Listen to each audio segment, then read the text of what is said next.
kebaiknya, dengan hati bersyukur ke dalam pelatarannya.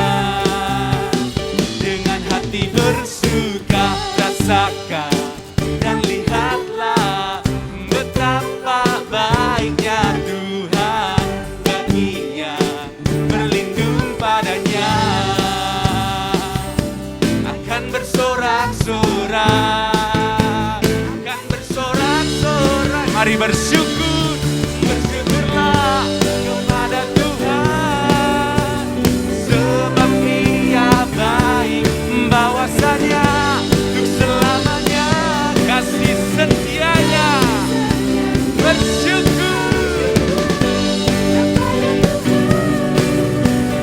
sebab Ia baik, bahwasanya untuk selamanya kasih setianya. Lebih lagi memuji Tuhan, bawa ucapan syukurmu kepada Tuhan. Haleluya.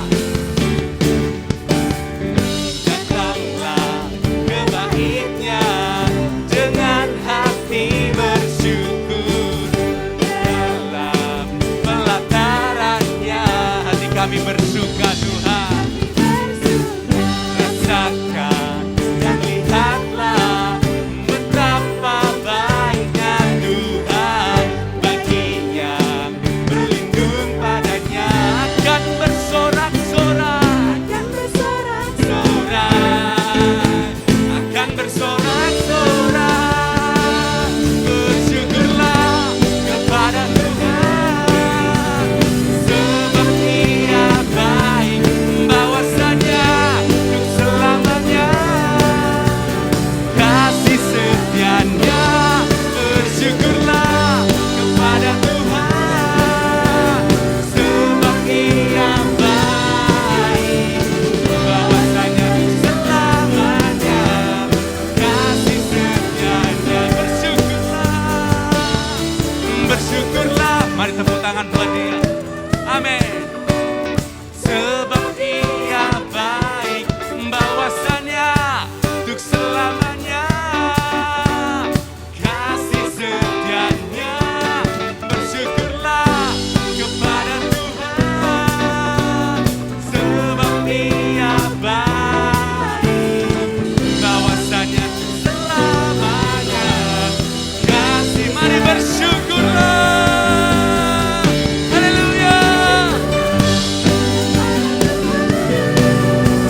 Sebab Ia baik, bahwasanya untuk selamanya kasih setianya. Bersyukurlah kepada Tuhan, sebab Ia baik, bahwasanya untuk selamanya, bahwasanya untuk selamanya, bahwasanya untuk selamanya kasih setianya. Kebaikanmu Tuhan, penyertaanmu Tuhan, kasih setiamu Tuhan.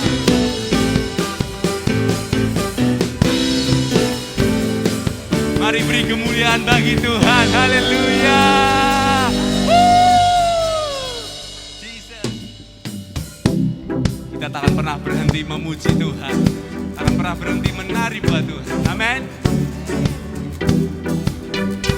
Kasih yang begitu besar, lebih kuat dari dosa. Kasih yang menemukanku, selamatkan dan pulih. Mari naikkan syukurmu. Ku naikkan syukurku, ku tak akan berhenti memuji, tinggikan namamu selalu, memuji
syukurku,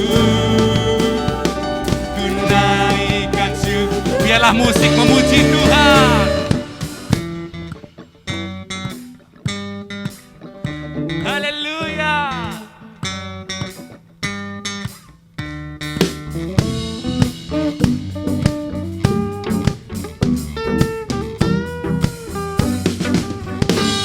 Ku tak akan berhenti memuji, meninggikan namamu selalu, menari, memuliakanmu, dibebaskan, dibangkitkan, hidup yang kau beri, dan kini hanya untukku, takkan berhenti, meninggikan namamu,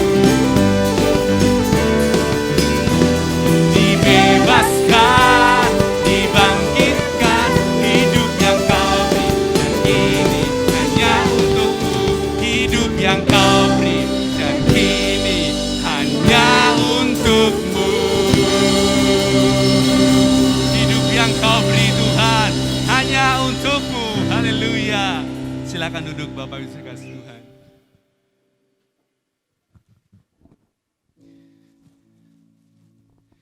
Kita akan mendengarkan beberapa pengumuman. Terus dukung di dalam doa dan dana untuk acara ibadah Natal umum, Natal sekolah minggu, dan ibadah tahun baru 2022. Dan berikut ini pemasukan yang sudah masuk, dan kita terus supaya tiga ibadah di tahun ini dapat berjalan dengan baik. Yang kedua, kami juga berterima kasih selalu untuk dukungannya, khususnya untuk pendidikan Yayasan Elim. Ada TPA Mamsker, KP Firdaus, dan SD Widya Kirana. Dan kita terus dukung supaya pendidikan Yayasan Elim dapat menjadi berkat bagi Kota Kudus. Jadi setiap amplop ada disediakan di lantai bawah. Kalau ingin memberikan khusus untuk pendidikan, bisa ditulisi pendidikan. Jadi kita bisa mendukung, bisa menjadi berkat, dan pendidikan Yayasan Elim pun menjadi berkat bagi Kota Kudus. Dan sebentar lagi kita akan mendengarkan kesaksian dari Bapak Daniel Agus.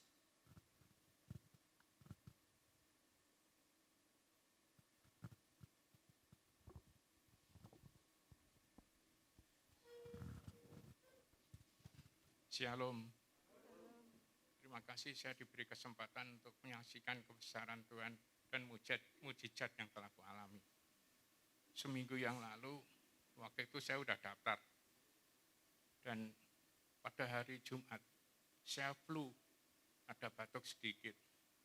Saya langsung WA ke Novi.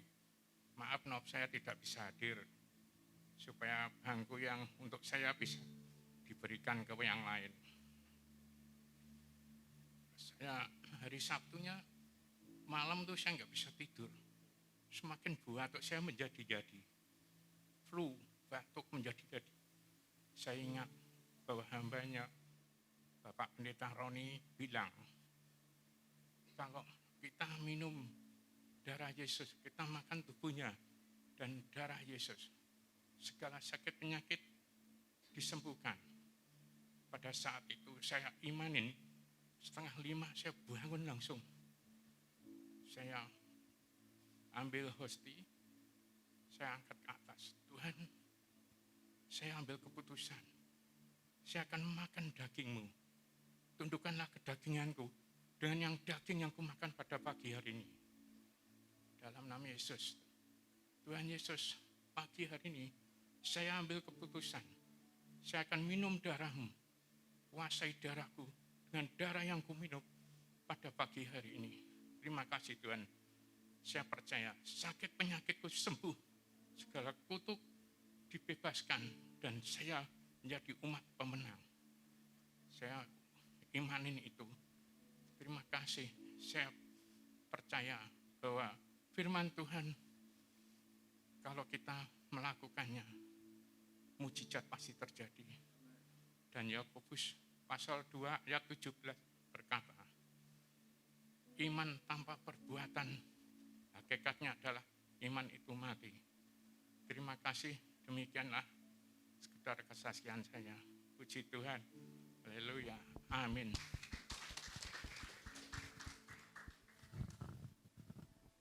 Begitu besar kebaikan Tuhan buat setiap kita.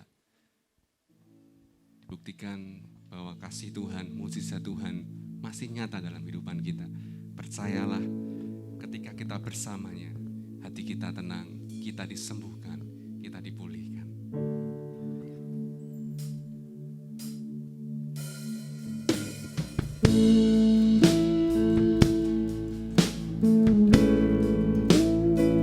Kami siap mendengarkan kebenaran firman-Mu Tuhan. Biarlah kuasa mengalir dari tempat yang maha tinggi, memenuhi hati kami.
Mari sekali lagi saja kita bangkit berdiri bersama-sama dengan segenap hati. Kita katakan, Bapa, Engkau mendengar seruan hati. Bapa, Kau mendengar seruan hatiku. Tak pernah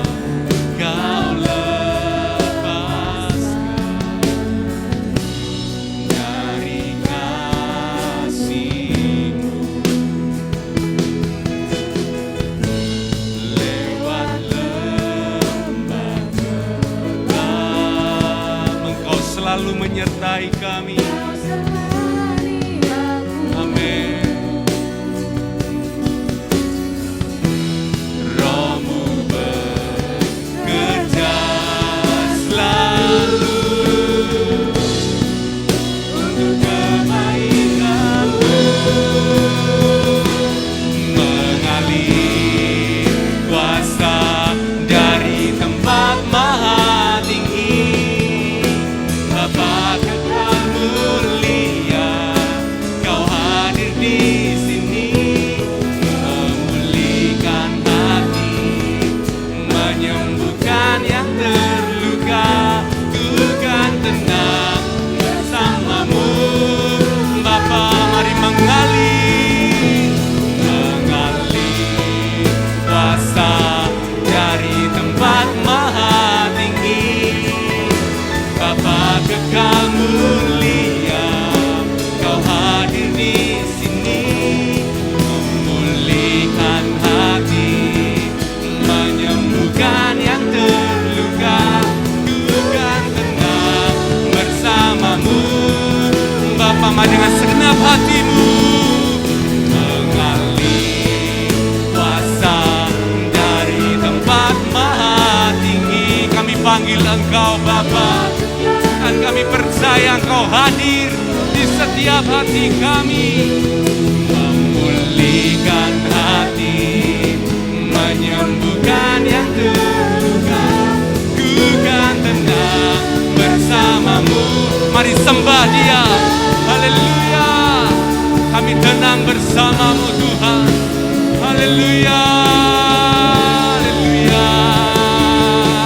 Kami percaya Engkau dapat memulihkan hati kami. Kami percaya Engkau tak pernah meninggalkan kami. Kami percaya Tuhan, ketika kami dekat kepadamu, hati kami tenang karena Engkau. Haleluya.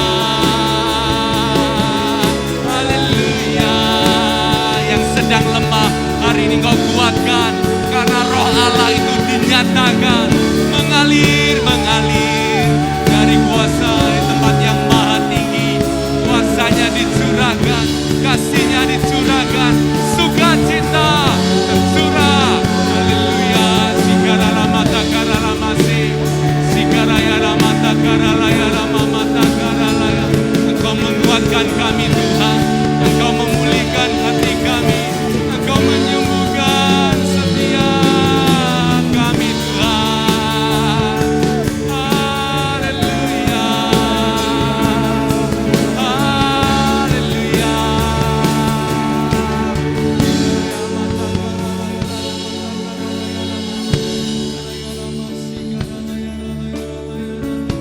Terima kasih Tuhan.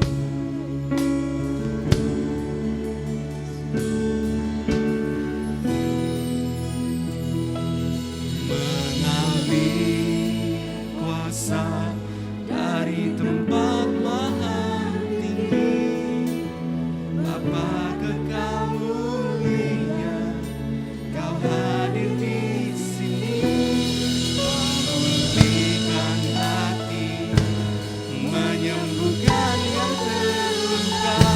Ku kan tenang bersamamu Bapa. Sekali lagi mengalir kepada hambanya. Saya persilahkan waktu dan tempat. Bapa kekal mulia, Kau hadir di sini, memulihkan hati, menyembuhkan yang terluka. Ku kan tenang bersamamu Bapa. Mengalir kuasa dari tempat maha tinggi, Bapa kekal mulia, Kau hadir di sini, memulihkan hati, menyembuhkan yang terluka. Ku kan tenang bersamamu Bapa. Ku kan tenang, ku kan tenang bersamamu Bapa. Ku kan tenang bersamamu Bapa.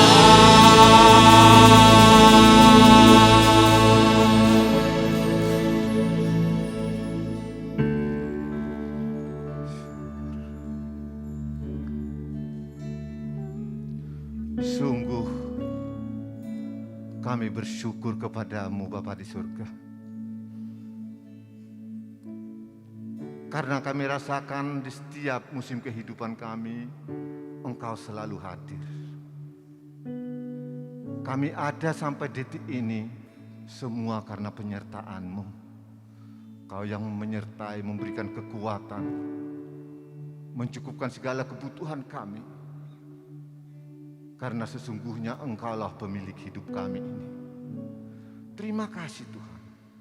Terima kasih untuk semua. Biarlah pujian-pujian penyembahan kami ini menyenangkan hati-Mu. Kami percaya Tuhan, seperti yang Engkau firmankan. 2-3 orang berkumpul berseru dalam nama-Mu, Engkau hadir. Kami syukuri kehadiran-Mu Bapa. Terima kasih dan terima kasih. Hamba-Mu di sini, Engkau yang melayakkan untuk menyampaikan kebenaran firman-Mu. Hamba-Mu tidak bisa berbuat apa-apa di luar Engkau. Hamba-Mu berserah kepadamu. Mari Tuhan, Engkau pakailah. Hamba-Mu menyerahkan diri sepenuhnya dalam kuasa-Mu. Biar umat-Mu diberkati, umat-Mu dipulihkan, disembuhkan, dikuatkan. Semua karena karya-Mu ya Tuhan. Dan segala puji, hormat, kemuliaan bagi-Mu. Di dalam nama Tuhan Yesus Kristus, kami mengucap syukur dan berdoa. Amin.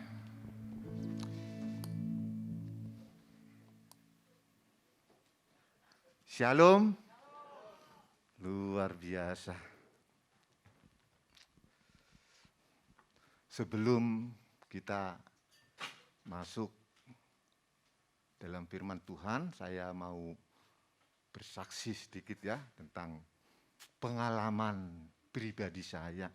Sekalipun itu sudah lama, tetapi itu membawa saya sampai detik ini. Bisa dilayakkan di sini. Dulu sebelum saya di gereja ini, saya bergereja di tempat lain. Di Kudus ini, luar biasa gerejanya, hamba-hambanya luar biasa semua. Saya aktif karena saat itu saya rindu sekali bertumbuh. Memang itu keinginan saya, ingin bertumbuh. Mungkin itu sudah terjadi lebih kurang ya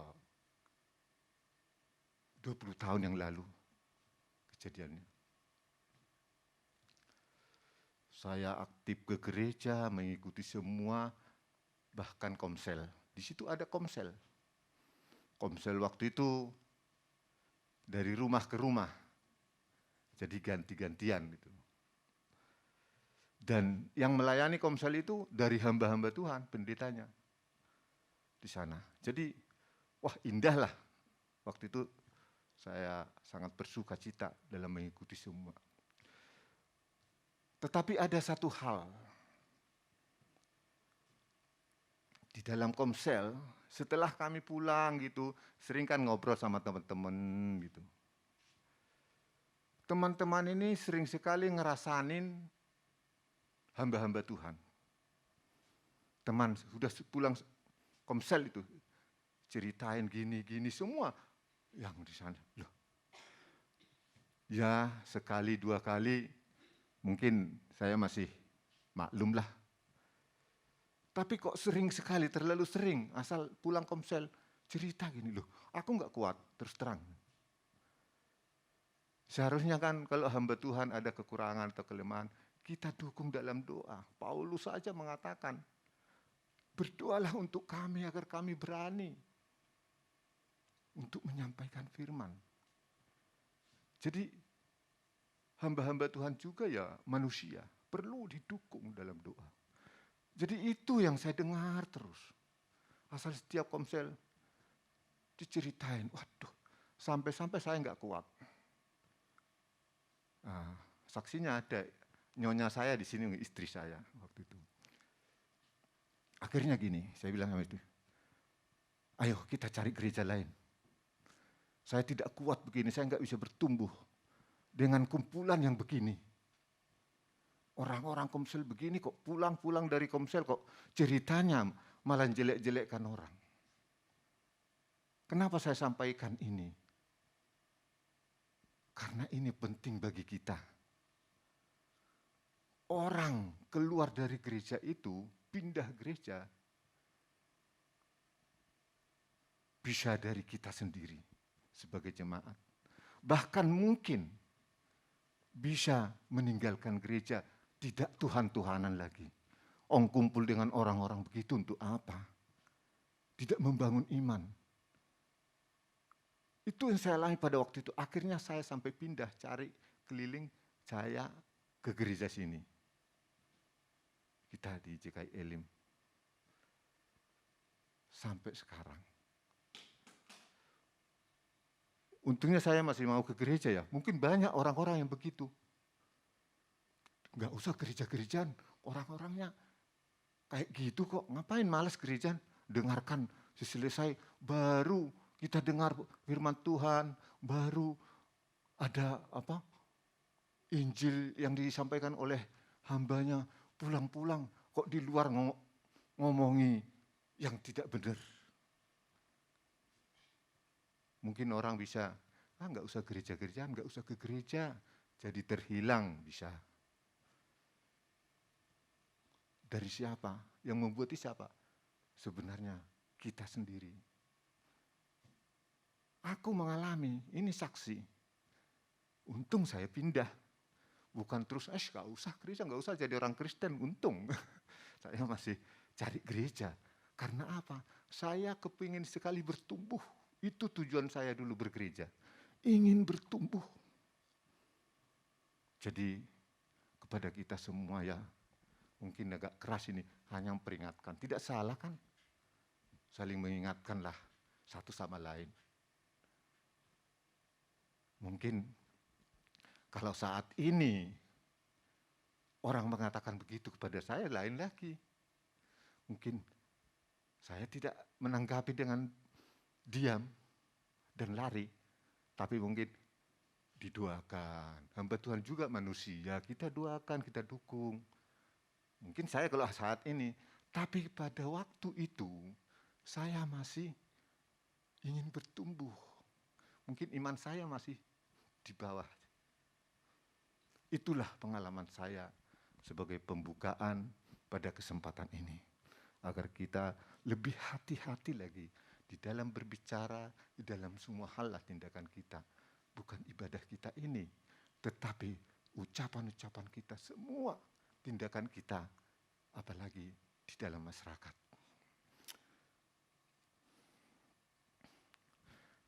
Firman Tuhan pada kesempatan ini saya beri judul Pesan Tuhan Yesus kepada pengikutnya. Jadi pesan Tuhan Yesus kepada pengikutnya. Ditulis di Markus 8 ayat 34. Demikian bunyinya. Lalu Yesus memanggil orang banyak dan murid-muridnya. Pak Didit minta tolong.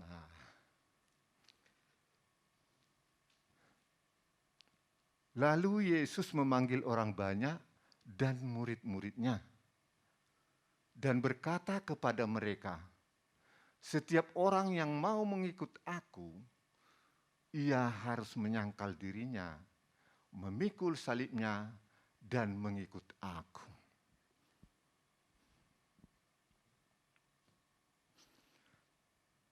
Sebelum Tuhan Yesus disalibkan,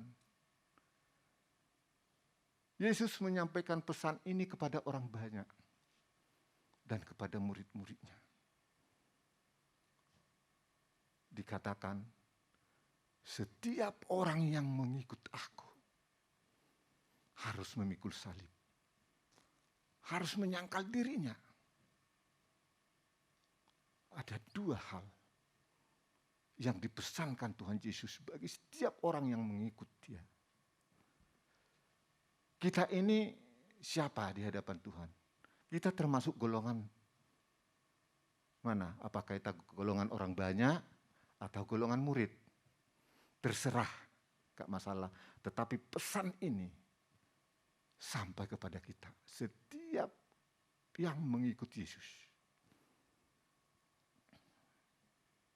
Dikatakan tadi, untuk menjadi pengikut Yesus harus menyangkal dirinya. Artinya, meninggalkan dirinya, meniadakan dirinya, mengosongkan dirinya, dan memikul salibnya. Salib Kristus di sini melambangkan penderitaan. Jadi kita sebagai pengikut Kristus yang percaya kepada Tuhan Yesus, kita harus siap untuk menderita. Kita harus siap itu, memikul salib kita masing-masing. Itu bagian kita, itu tidak bisa dilepaskan dari kehidupan orang Kristen. Memikul salib harus.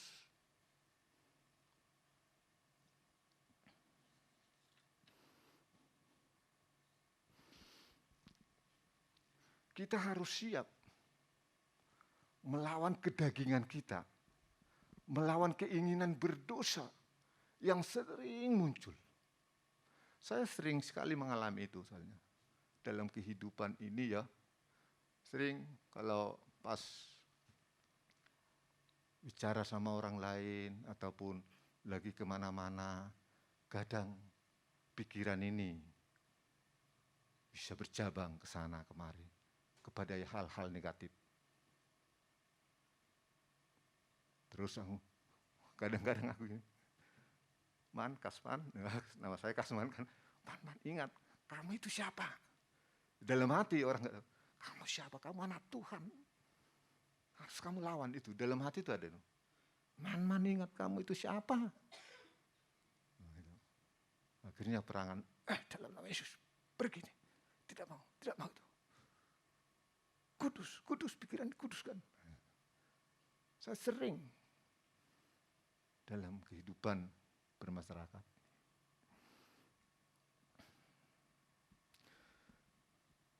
Jadi kita harus siap menderita dalam perjuangan melawan dosa dengan menyalibkan semua keinginan daging atau keinginan berdosa.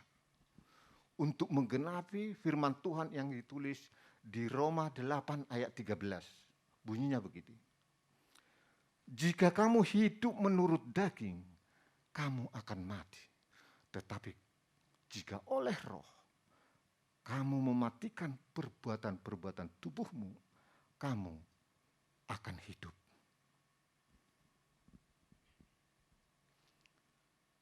Kita juga harus siap menanggung kebencian, ejekan, dan sebagainya dari lingkungan kita, dari dunia ini. Ingatlah seperti yang dikatakan, ditulis di Yohanes 15 ayat 18. Yohanes 15 ayat 18. Jikalau dunia membenci kamu,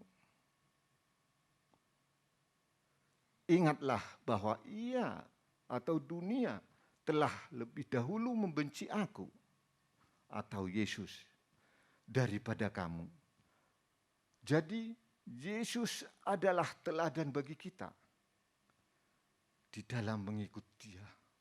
Satu-satunya contoh teladan kita adalah Yesus. Yesus yang menyampaikan pesannya agar mengikut Dia dengan menyalibkan daging, dengan menyangkal diri. Dan Yesus sendiri merupakan contoh atau teladan bagi kita.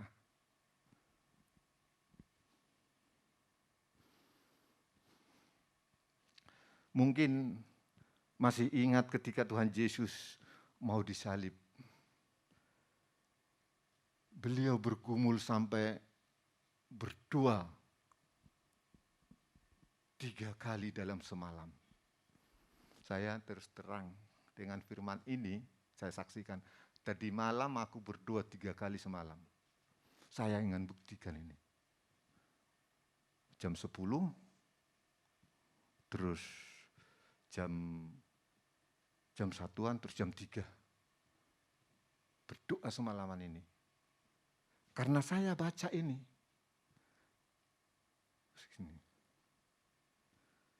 Mungkin masih ingat ketika Tuhan Yesus mau disalib. Beliau bergumul dengan cara berdoa sampai 3 kali dalam semalam. Ini merupakan contoh bagi kita semua.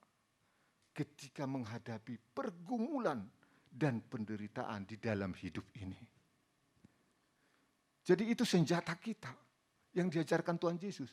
Ketika kita menghadapi masalah, persoalan seberat apapun, mari kita datang kepada Tuhan. Kita bergumul, berdoa, serahkan semua kepada Tuhan. Jangan mengandalkan pikiran, jangan mengandalkan kekuatan. Tetapi terus serukan kepada Tuhan. Apa yang menjadi beban, apa yang menjadi keluhan, apa yang menjadi tekanan-tekanan dalam hidup ini.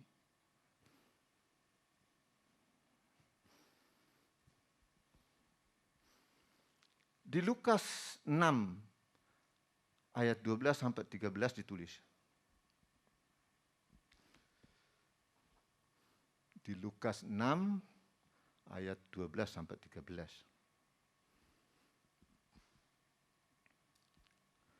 Pada waktu itu pergilah Yesus ke bukit untuk berdoa. Dan semalam-malaman ia berdoa kepada Allah. Ayat ke-13. Ketika hari siang, ia memanggil murid-muridnya kepadanya. Lalu memilih dari antara mereka 12 orang yang disebutnya rasul. Jadi firman Tuhan ini juga memberitahukan kepada kita bahwa ketika kita kesulitan di dalam mengambil keputusan, di dalam memilih sesuatu di dalam hidup ini, mari kita belajar kepada Yesus. Seperti Tuhan Yesus memilih muridnya 12 orang, bergumul semalam-malaman berdoa kepada Tuhan. Saya yakin pada waktu itu Yesus sebagai manusia. Jangan kita pandang Yesus sebagai Tuhan, tapi seperti kita sebagai manusia yang begitu kesulitan di dalam memilih 12 orang murid. Dia punya murid banyak orang. Tetapi untuk mencari 12 menjadi murid dan disebut rasul, itu bukan hal yang mudah. Kita pun harus begitu di dalam hidup ini. Banyak pilihan-pilihan yang sering bermunculan di dalam hidup kita. Sulit untuk memutuskan. Mungkin anak juga masuk sekolah mana ya? Bisa saja. Jadi perlu kita mohon kasih karunia Tuhan agar kita tidak salah di dalam mengambil keputusan, agar kita tidak salah di dalam mengikuti kehendak-Nya.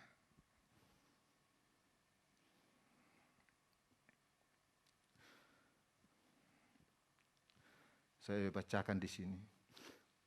Setelah Yesus bergumul semalam-malaman itu, barulah memanggil murid-muridnya dan memilih 12 orang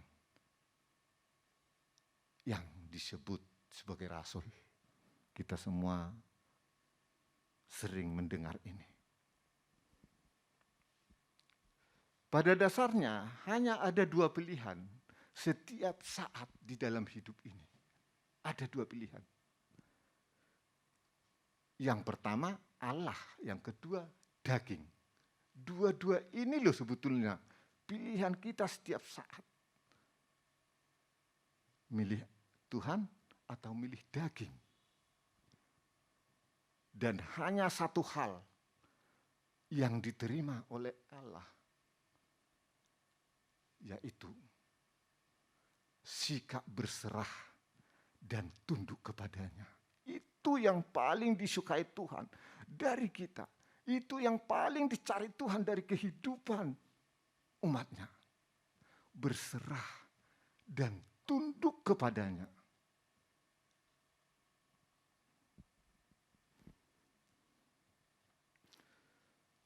Penderitaan manusia memberikan kepada kita kesempatan untuk belajar kepatuhan kepada Bapa Surgawi. Tujuan Allah membiarkan pencobaan hadir dalam hidup manusia agar manusia meninggalkan semua pengharapan-pengharapan dan kepercayaan kepada dirinya sendiri dan berserah sepenuhnya kepada Allah. Itu sebetulnya tujuan daripada penderitaan yang diizinkan oleh Tuhan.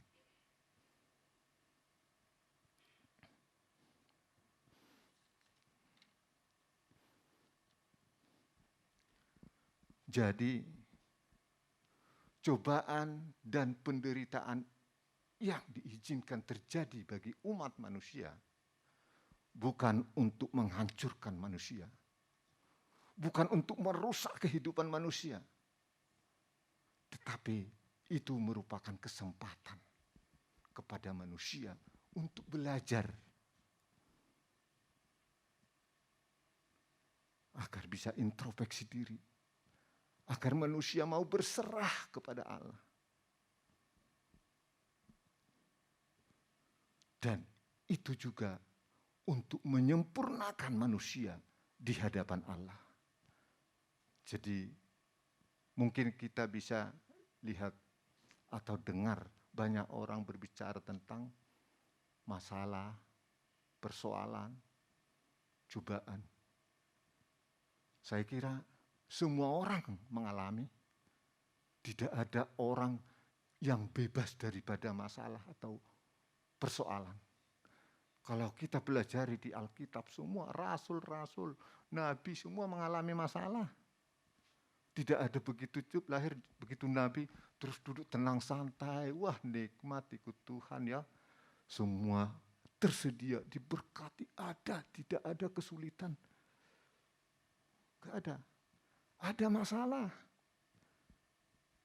Oleh karena itu, kalau masalah, penderitaan ada terjadi dalam hidup kita, mari kita responi dengan positif. Kita tanggapi dengan baik.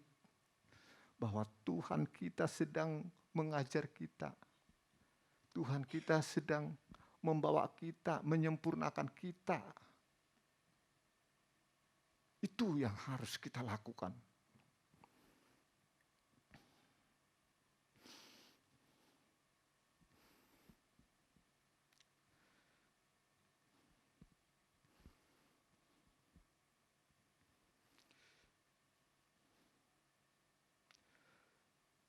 Di 2 Korintus 4 ayat 17 sampai 18 ditulis. Coba Pak Didit.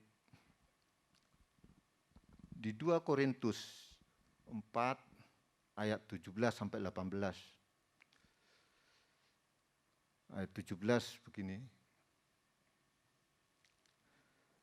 Sebab penderitaan ringan yang sekarang ini mengerjakan bagi kami kemuliaan kekal yang melebihi segala-galanya, jauh lebih besar daripada penderitaan kami. Ayat ke-18. Sebab kami tidak memperhatikan yang kelihatan, melainkan yang tidak kelihatan, karena yang kelihatan adalah sementara, sedangkan yang tak kelihatan adalah kekal.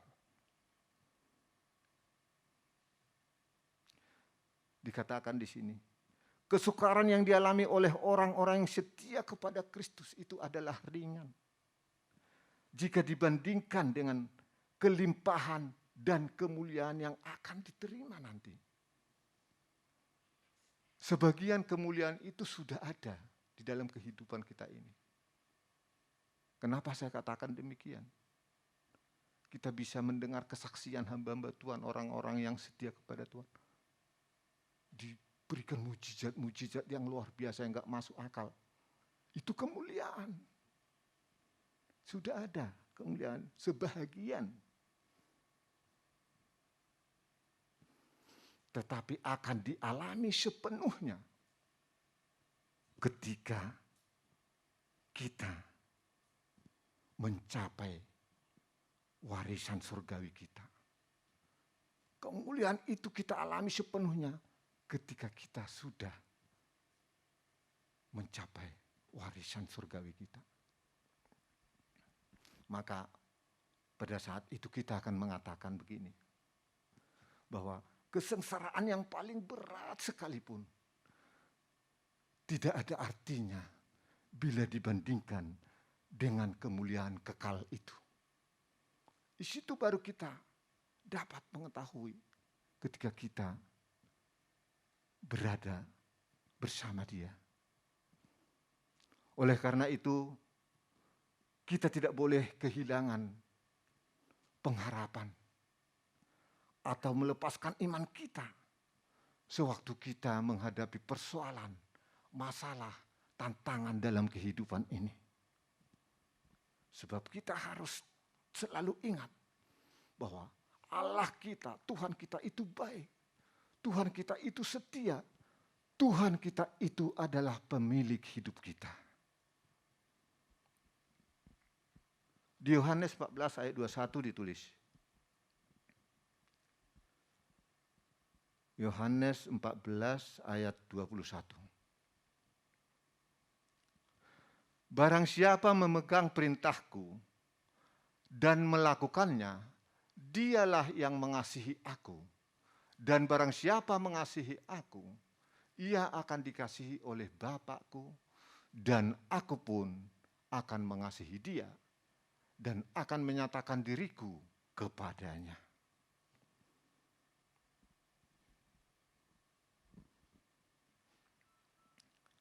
Ketaatan kepada Kristus merupakan bagian yang tidak bisa dipisahkan daripada iman, yang timbul daripada kasih. Tanpa kasih kepada Kristus, semua usaha kita, semua upaya kita untuk mentaati perintahnya hanya merupakan formalitas atau tidak sungguh-sungguh. Jadi dasar adalah kasih. Bagi mereka yang benar-benar mengasihi Yesus dan sungguh-sungguh mentaati perintahnya, akan mengalami kehadiran dan kasih yang langsung daripada Bapa dan Anak. Bapa dan Anak akan datang kepada umatnya, kepada orang yang mengasihi dia melalui Roh Kudus. Jadi perlu diperhatikan bahwa kasih Bapa kepada kita tergantung kepada kasih kita kepada Yesus dan kesetiaan kita kepada firman-Nya. Itu dasarnya.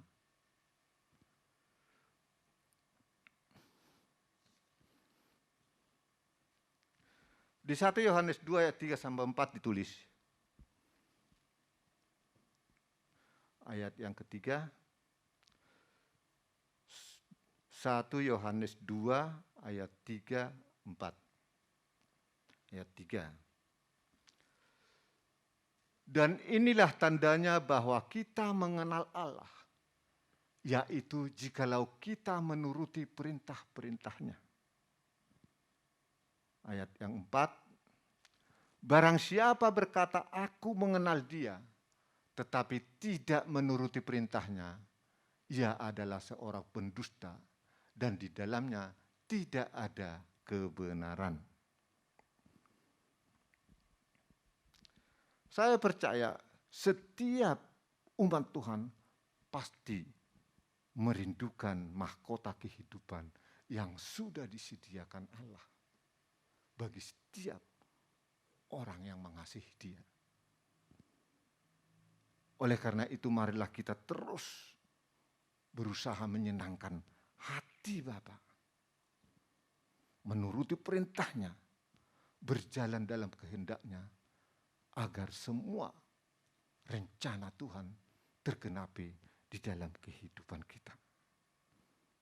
Dan jangan lupa, di dalam melakukan itu semua, mohon kasih karunia-Nya.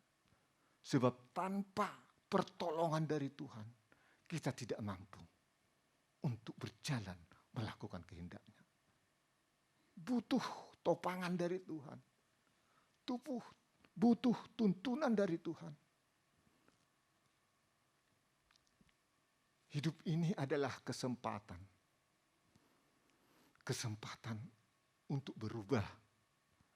Kesempatan untuk mengenal Tuhan lebih dalam. Kesempatan untuk melayani Tuhan. Oleh karena itu marilah, selagi masih ada kesempatan ini, kita terus berjuang.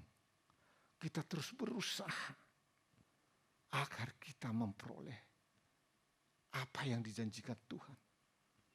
Dan kita harus ingat hari-hari ini adalah hari-hari yang jahat. Ke depan tidak semakin baik, semakin sulit. Dan saya sepertinya merasa kok di pikiran saya,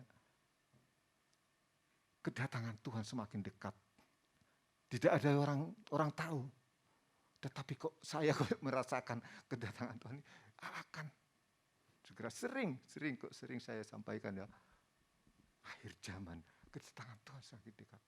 Kok saya merasakan begitu? Karena melihat tanda-tanda yang kita bisa alami. Kita lihat di Indonesia, di luar negeri lewat YouTube.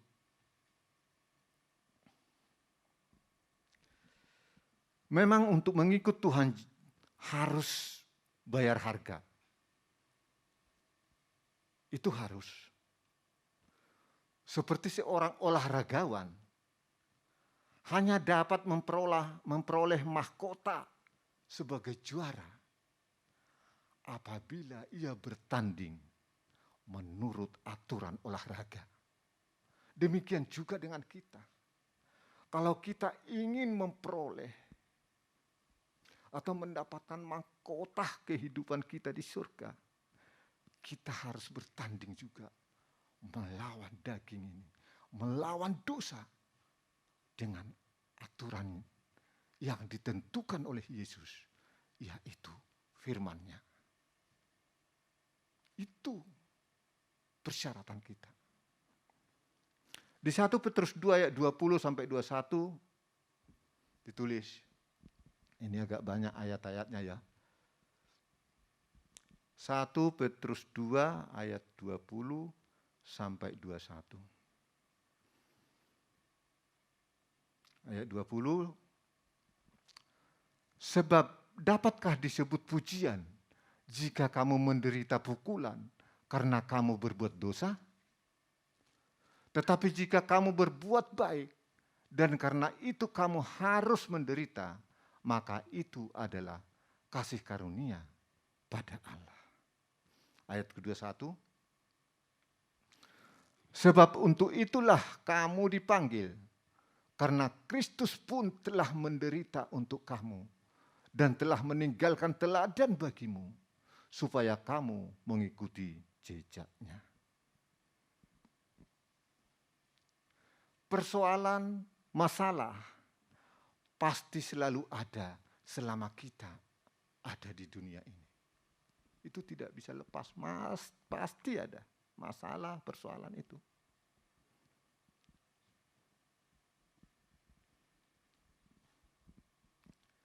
Tetapi kita perlu ingat seperti yang sudah saya sampaikan awal tadi, pencobaan, penderitaan diizinkan Tuhan terjadi dalam hidup manusia, bukan untuk menghancurkan manusia, bukan untuk membinasakan manusia, tetapi kesempatan yang diberikan Tuhan agar manusia itu mau belajar dari keadaan yang dialami itu. Agar manusia itu sempurna di hadapan Allah. Agar manusia itu semakin indah di hadapan Allah. Agar kita layak menjadi mempelai-mempelainya. Karena kita ini dibentuk untuk menjadi mempelai Kristus. Itu sebetulnya yang diizinkan Tuhan. Sehingga kita mengalami banyak persoalan, banyak masalah dalam kehidupan ini. Jadi jangan menyalahkan Tuhan ketika kita mengalami banyak masalah.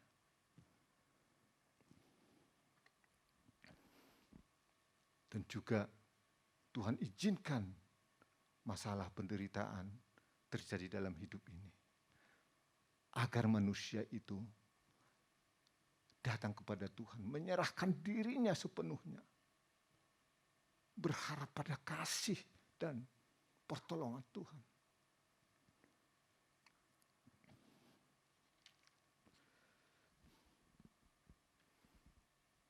Di 1 Petrus 1 ayat 6 sampai 7 ditulis.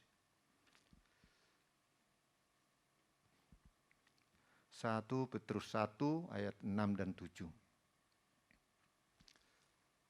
Bergembiralah akan hal itu, sekalipun sekarang ini kamu seketika harus berduka cita oleh berbagai-bagai pencobaan. Ayat yang ketujuh, maksud semua itu ialah untuk membuktikan kemurnian imanmu yang jauh lebih tinggi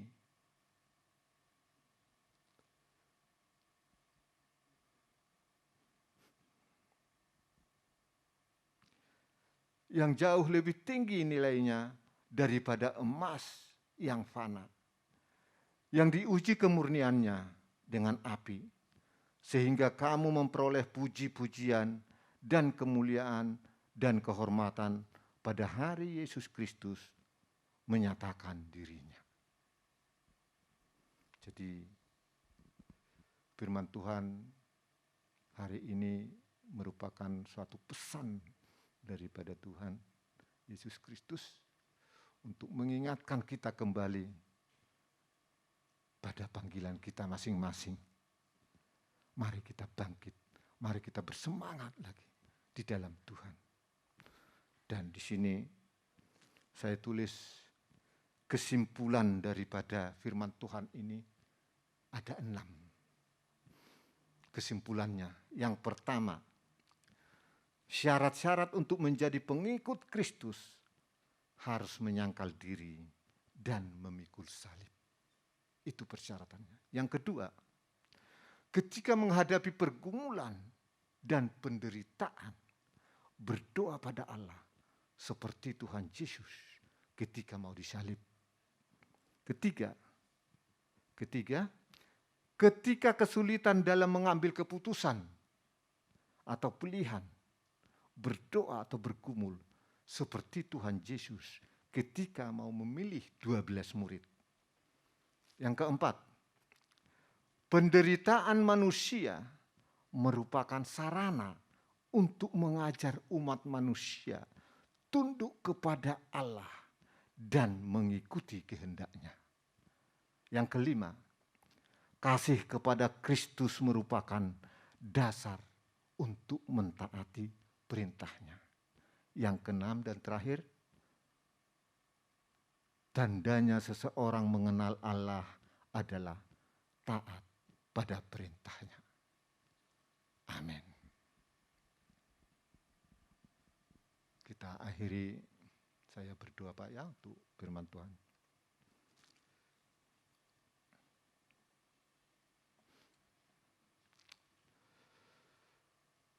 Tuhan, kami bersyukur kepadamu. Karena Engkau begitu perhatian, begitu peduli di dalam kehidupan ini. Satu hal yang tidak bisa kami lupakan, pengorbananmu di kayu salib. Karena kasih-Mu Tuhan bagi kami. Engkau tidak menghendaki satu orang pun binasa daripada setiap ciptaan-Mu, umat manusia ini. Oh Tuhan, biarlah terjadi kehendak-Mu dalam hidup kami ini. Mari Tuhan, teruslah beracara tuntun dan ajari kami lebih mengenal Engkau Tuhan. Biarlah Roh Kudus menguasai setiap hati kami. Untuk kami semakin mengenal Engkau.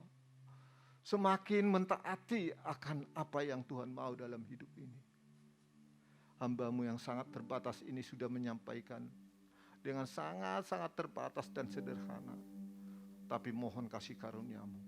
Biar Roh Kudus terus menyempurnakan bagi setiap umat-Mu di tempat ini. Biar semuanya bertumbuh. Biar semuanya dapat menyenangkan hati-Mu. Dan dapat menjadi terang dan garam di tengah-tengah dunia ini. Itulah yang Kau rindukan. Sehingga nama-Mu dipermuliakan. Nama-Mu diagungkan lewat hidup kami. Terima kasih Tuhan. Di dalam nama Tuhan Yesus Kristus kami berdoa dan mengucap syukur. Amin.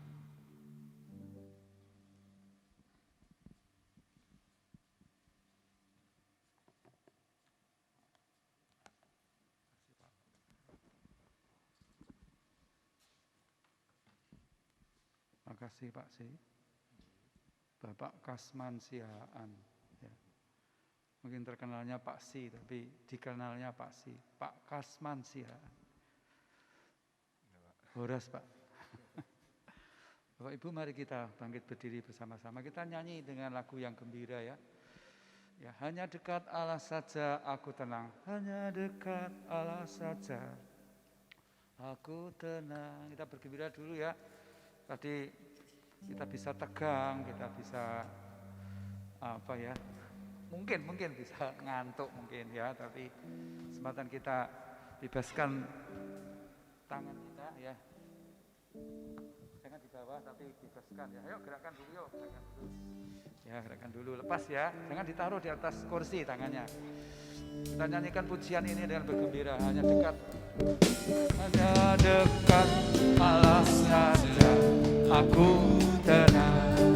Daripadanya lah keselamatan, padanya lah keselamatan. Hanya Dia gunung batuku, hanya Dia kota bentengku. Aku tidak akan goyah selama-lamanya. Hanya dekat Allah saja, hanya dekat Allah saja aku tenang. Daripadanya lah keselamatan. Hanya Dia gunung batuku, Dia gunung batuku. Hanya Dia kota bentengku. Tidak akan goyah selama-lamanya.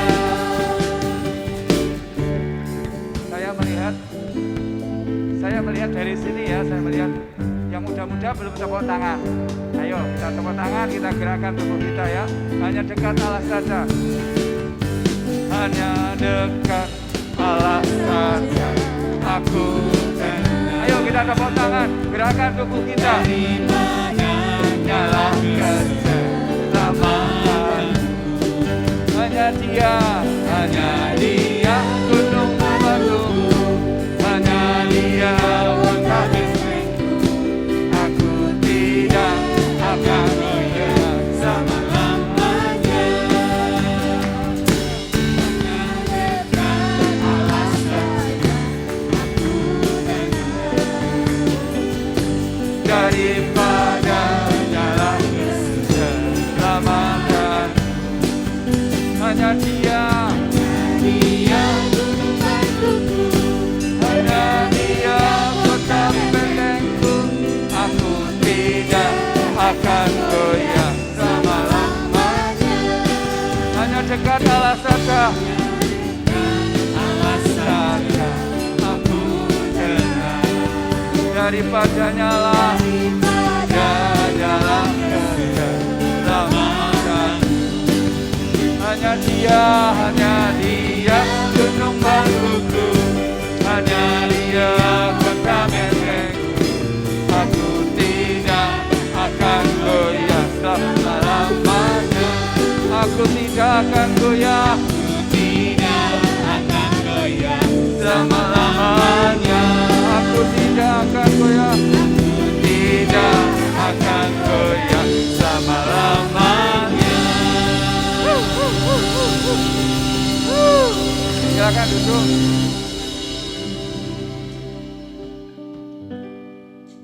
Bapak Ibu, Pak Roni, Dr. Bisono, Bapak Gembala sedang sedang tidak baik kondisi kesehatannya ya pagi hari ini sehingga tidak bisa bersama-sama dengan kita. Saya mengambil salah satu dari kesimpulan yang disampaikan oleh hambanya tadi yang nomor 1 ya, bahwa ternyata kita ini masing-masing punya salib sendiri-sendiri ya. Sekarang ngomong pada diri sendiri, ternyata aku punya salib gitu ya. Ayo coba kita ngomong ya. Salibku beda dengan yang lain. Aku punya salib ya. Barang siapa mengikut aku harus menyangkal dirinya dan memikul salibnya. Tadi ayat itu kalimat itu tuh bisa hidup, saya baca itu bisa hidup tidak seperti biasanya. Jadi masing-masing itu Bapak Ibu punya penderitaan dewek-dewek. Ya, gitu ya Pak Sian tadi ya. Ya, mungkin kita berkata begini, aku nek ndelok Pak Sian ku lho ketoke wong seneng terus ora tahu ketoke ra ndek penderitaan. Tapi kalau menurut firman yang disampaikan tadi itu masing-masing kita ada penderitaannya. Istilahnya tadi itu memikul salibnya. Punya salib sendiri-sendiri. Tapi tadi salib tadi, penderitaan tadi kalau dibandingkan dengan ya tadi yang keberapa kesimpulan tadi, kemuliaan yang akan datang itu tidak ada amput-amputnya, tidak ada bandingannya. Ya, yang kita pikirkan itu tentang kemuliaan yang Tuhan sediakan. Pada suatu hari saya melengkapi sebentar saja ya. Pada suatu hari Tuhan Yesus itu berkata seperti ini, marilah kepadaku semua yang letih dan beban berat, aku memberi kelegaan kepadamu. Ternyata ini akibat dari penderitaan tadi, dari menyangkal diri tadi itu, kita itu bisa lesu. Mungkin datang ke gereja ini, saya ajak tepuk tangan, bisa tepuk tangan, tapi sebetulnya sedang lesu. Kalau kemarin hari Minggu saya melayani firman di GKMI Tanjung Karang itu bicara tentang tawar hati. Ternyata itu kondisi jemaat. Letih, lesu, dan beban berat. Tapi Yesus berkata, ayo datang kepadaku. Satu-satunya pribadi yang berani berkata seperti itu hanya Tuhan Yesus loh Bapak Ibu. Teman-teman adik-adik yang dikasihi Tuhan. Lalu diganti dengan apa? Setelah letih, lesu, beban berat diganti dengan kelegaan. Sekali lagi saya katakan dia berdiri di sini, dia bersedia dan dia sanggup dan dia ingin terus menyatakan, memberikan kelegaan itu pada kita. Yang luar biasa adalah ini. Kaitannya dengan penderitaan tadi, pikulah kuk yang kupasang dan belajarlah kepadaku karena aku lemah lembut dan rendah hati dan jiwamu akan mendapat ketenangan. Sebab kuk yang kupasang itu enak dan bebanku ringan. Saya itu belum pernah ya menyaksikan ada seseorang berani berkata seperti ini. Belajarlah kepadaku. Kalau saya boleh tambahkan, sesungguhnya hanya aku satu-satunya yang rendah hati dan lemah lembut. Ada seorang hamba Tuhan berdoa di tengah-tengah kumpulan hamba Tuhan, dia berdoa begini, Tuhan dengan rendah hati aku datang kepadamu. Mungkin dia ngopi dari ini bahasa ini. Jadi satu-satunya pribadi tempat kita belajar di tengah-tengah penderitaan supaya kita tetap bisa rendah hati, bisa tetap lemah lembut. Karena Yesus waktu dicobai tidak seperti kita. Waktu kita dicobai, mungkin disakiti atau diberontak oleh anak-anak, mungkin lalu kita ini bisa jatuh dalam dosa, muarah mungkin. Ya. Tapi Yesus itu tetap rendah hati, kuat dalam menanggung bantahan. Semua orang berkata salibkan dia, bunuh dia. Tapi mulutnya hanya berkata, Bapa, ampuni mereka karena mereka tidak tahu apa yang mereka perbuat. Sekali lagi saya katakan hanya dia saja satu-satunya pribadi sesembahan kita. Mesias anak Allah yang hidup. Satu-satunya yang berkata apa? Belajarlah kepadaku karena aku rendah hati dan lemah lembut. Lalu dikatakan jiwamu akan mendapatkan ketenangan. Kamu akan mendapatkan kelegaan. Belajarnya dari Tuhan Yesus. Itu yang bisa saya tambahkan pagi ini. Makanya kita nyanyikan pujian ini sekali lagi. Lalu kita akan meninggalkan tempat ini. Bapak Ibu sudah menghormati hari Sabat dengan mengatakan hari Sabat, hari yang kudus, hari yang mulia, hari yang suci, hari kenikmatan Tuhan. Dengan mengikuti semua tata ibadah yang ada dari awal sampai akhir. Mungkin yang di panggung ini datangnya lebih awal. Ya, Tuhan biarlah memperhitungkan sebagai kebenaran, lalu kita diberi kendaraan kemenangan. Supaya kita bisa mengakhiri bulan November. Hari ini tanggal berapa? 28 November. Tinggal 2 hari sudah, 3 hari lagi sudah. Wow, kita sudah mendengar lagu yang berbau bernuansa Natal. Ya, mari kita bangkit berdiri, kita nyanyikan pujian ini.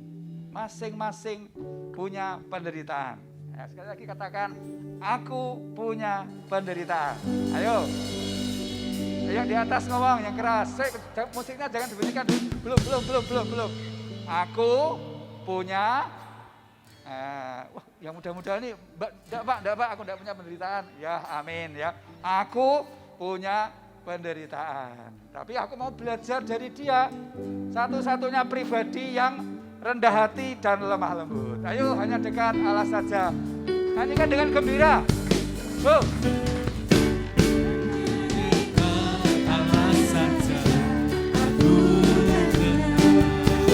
Daripada nyala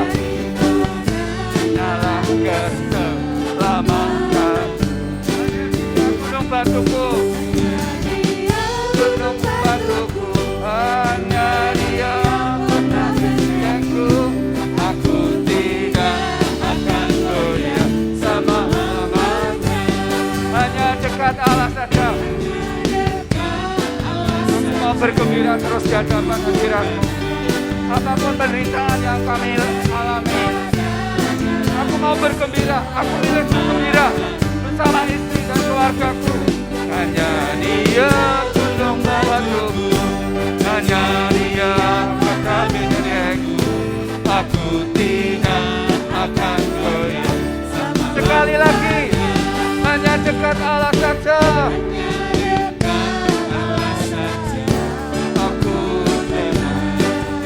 Hanyalah keselamatanku,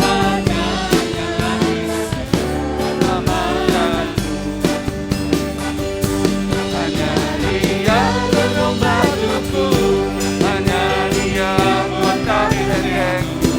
Aku tidak akan goyah selama-lamanya. Aku tidak akan goyah selama-lamanya. Sekali lagi, aku tidak akan goyah selama-lamanya. Ya, haleluya, haleluya. Mari kita tengadahkan tangan kita ke atas, ke tempat yang maha tinggi. 1 Korintus 10 ayat 13 berkata bahwa pencobaan-pencobaan yang kita alami, penderitaan-penderitaan yang kita alami tidak melebihi kekuatan kami. Sebab Tuhan kita itu setia dan tidak membiarkan penderitaan atau ujian pencobaan itu melebihi kekuatan kita.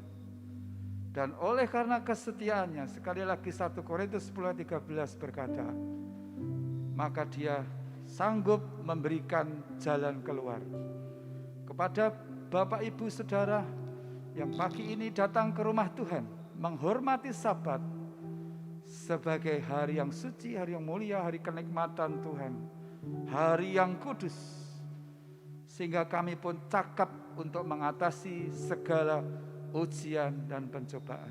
Aba Bapakku, kami bersandar kepadamu, limpahkanlah kasih karunia-Mu untuk kami mampu untuk menjadi pelaku-pelaku firman, yaitu melakukan perintah-perintah Tuhan dalam hal kami menyangkal diri kami, memikul salib kami setiap hari dalam kami mengikut Engkau. Sambil menantikan kedatangan Tuhan yang kedua kali, kami beraktivitas baik di gereja, di rumah, di tempat pekerjaan, dengan penuh pengharapan bahwa Tuhan kami Yesus Kristus akan datang yang kedua kali. Tuhan, Kau terangi hati, Kau sinari kami dengan wajah-Mu, satu persatu, dari yang paling sepuh sampai kepada yang muda, termasuk yang mengikuti ibadah ini secara online. Rangkul peluk dengan kasih-Mu, karena Kau gembala kami yang baik. Kami hidup oleh karena kasih setiamu, oleh karena kesetiaan-Mu yang melebihi 1000 angkatan. Dan kami boleh meninggalkan tempat ini dengan Kau beri kendaraan kemenangan untuk melintasi bukit-bukit kehidupan, bukit-bukit percobaan yang kami hadapi. Dan kami boleh menerima segala yang baik tiap hari di tengah-tengah musim pandemi dan memasuki musim hujan. Kami menyerahkan juga untuk acara Natal Bapak tahun ini, baik Natal ya gereja anak, youth, Natal umum dan lain sebagainya, komisi-komisi. Kami mohon kehadiran-Mu Bapak. Suasananya beda, yaitu karena Engkau hadir sepenuhnya dengan apa yang sedang dipersiapkan oleh panitia, Bapak. Semua pelaksanaan dan setelah itu tutup tahun, ibadah awal tahun. Roh Kudus ambil bagian. Kami akan bersama keluarga kami untuk merayakan Natal, bahwa Yesus sudah lahir, Yesus sudah hidup, Yesus sudah pernah mati, Yesus pernah bangkit, Yesus sudah naik ke surga dan akan turun memberkati suasana Natal nanti, Bapak. Raja di atas segala raja yang kami rayakan. Kami pulang dengan hati yang full sukacita. Atas nama Bapa, Putra, dan Roh Kudus kami sudah berdoa. Haleluya. Amin. Selamat pagi, Tuhan Yesus berkati.